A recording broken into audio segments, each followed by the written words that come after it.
Hey, what's up everyone? Gue Ajeng. Hari ini gue akan nge-review dan unboxing Samsung A51. So, buat lo yang lagi nyari HP mid-range sekitar 3-5 jutaan tapi belum nemu brand apa yang kira-kira lo mau beli, mungkin bisa consider Samsung A51. So, a little bit disclaimer though, gue bukanlah orang yang suka gonta-ganti HP. I tend to be super loyal to my phone. My other phone, I use it for like about 2-3 years, so pretty long. Gue orangnya cukup frugal ya. When it comes to gadget, I like to buy something of good value, bukannya cheap tapi good value. Jadi apa yang gue bayar, price yang gue keluarkan itu sebanding atau bahkan value-nya lebih baik untuk yang gue dapat. Oke, langsung aja. Kita buka. So, di dalamnya yang pasti ada HP-nya. Ada charger, ini udah pakai charger Type-C. Kalau kita lihat, dia kepalanya udah Type-C, bukan kepala sih, apa ujungnya udah Type-C.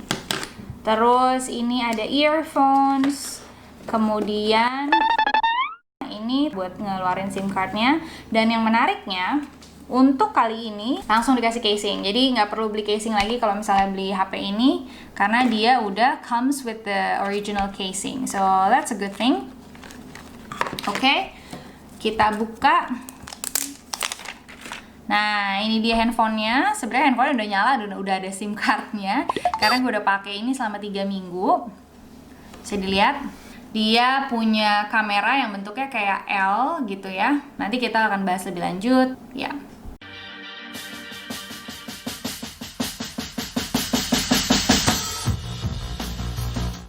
Oke, yang pertama dari HP ini yang akan kita bahas adalah desainnya. Jadi desainnya kalau menurut gue sih dia cukup kekinian ya, karena dengan adanya si kamera yang bentuknya L ini, dia juga tipis, enak dipegang.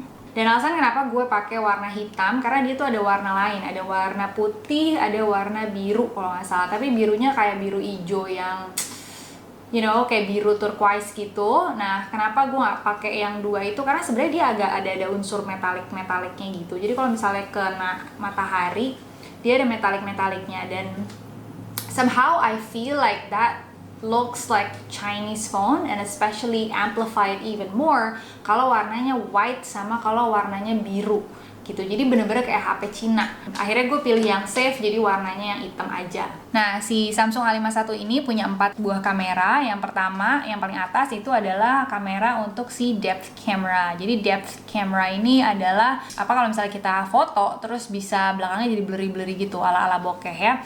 Terus selanjutnya yang di bawahnya itu adalah main camera 48 megapiksel. Di bawahnya yang agak gede ini adalah ultra wide camera. Sama yang di sebelahnya yang paling besar itu adalah kamera untuk makro.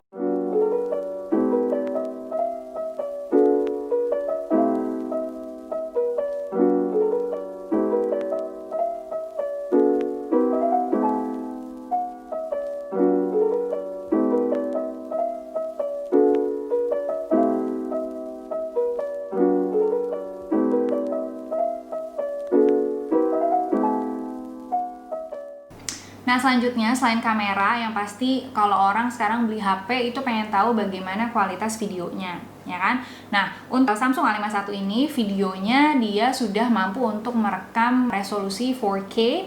Kalau misalkan kita nge-record dengan 4K, biasanya dia juga ngambil memori lebih banyak. Jadi kalau misalnya untuk ya hari-hari biasa aja, nggak perlu yang Ultra HD juga karena FHD juga udah. Oke. Video main kameranya ya. Nah, ini kalau video yang menggunakan super steady mode di on-in ya. Jadi dia seperti ini kalau kita bawa jalan. Mode tinggal di on-in. Supposedly sih jadi lebih stable ya videonya. Nah, kalau sekarang ini pakai video yang Ultra HD. Oke, sekarang kita cobain kamera depannya.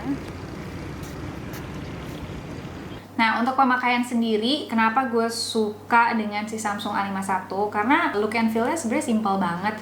Udah gitu, UI-nya atau user interface-nya juga pretty simple dan intuitif ya. Cukup mudah dimengerti, nggak ribet. Itu juga mungkin karena gue udah terbiasa sama Samsung, jadi kayak I really like it. Dan memorinya juga cukup besar karena pergantian antara aplikasi terasa sangat smooth. Nah, kalau buat gaming gimana? Unfortunately, karena gue bukan gamer, so gue mungkin bukan orang yang terbaik untuk bisa kasih review mengenai game, karena gue sendiri nggak main game. Cuma honestly kalau untuk pemakaian sehari-hari kayak biasa, kalau lo karyawan kantoran yang sebenarnya you don't really like use your phone more than like phone calls atau chats atau social media, emails and stuff like that, I think you'll be pretty happy with this. But I heard from like other people yang juga gamers, mereka merasa kalau mereka merasa kalau HP ini sudah cukup baik untuk mendeliver kualitas game yang enak, jadi nggak apa tuh namanya, kalau main game nggak nge-lag, jadi dia nggak nge-lag kalau misalnya main game. Kalau kita ngomongin baterai, dia punya baterai besar 4000 mAh. Jadi dia kalau misalnya gue pakai dari pagi sampai malam, mungkin pas gue baru mau tidur sekitar jam 9 gitulah, baru akhirnya gue charge lagi. Jadi kalau dibilang apakah dia long lasting battery life, I think so, karena dia bisa tahan selama 1 hari untuk gue. Dan waktu ngecharge-nya dia dari 0 sampai 100% ya sekitar 2 jam lah, normal-normal aja. Jadi apa nih takeaway-nya untuk Samsung A51? Yang pertama adalah desain. Desain menurut gue look and feel-nya cukup oke, enak dipegang dan gak malu-maluin kalau dipakai. Dan dia dari jauh kelihatan kayak S20 lah ya untuk yang nggak ngerti. So, that's a good point. Nah, yang kedua, tuh si video sama kameranya gambarnya cukup tajam. Ya oke lah untuk pemakaian sehari-hari. Yang ketiga, fiturnya lumayan seamless, dia nggak lemot, dan memorinya cukup besar.